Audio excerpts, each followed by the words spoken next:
Hey, folks, and welcome back to Glenn and Adrian's Rock Talk. That's Adrian. And that's Glenn.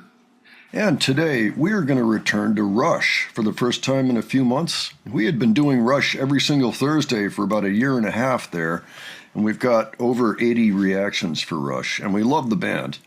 But we just thought it was time to change things up a little bit. So this is our first time back, and we're going to be looking at War Paint. This is a song off the Presto album from 1989.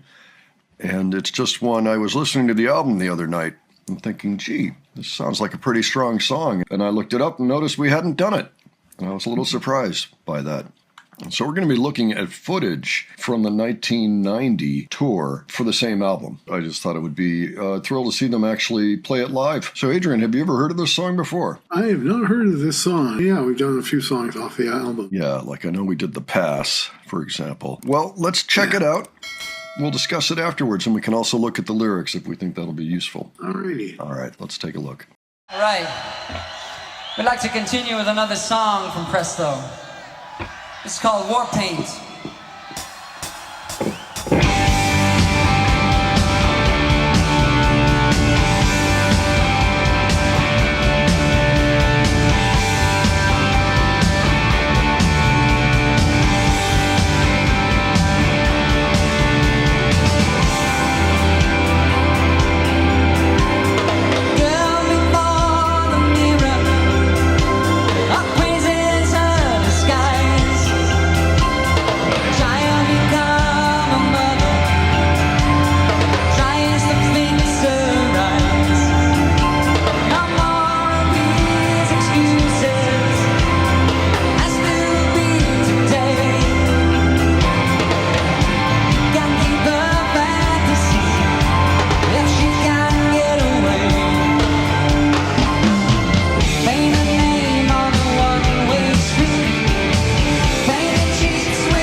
Okay.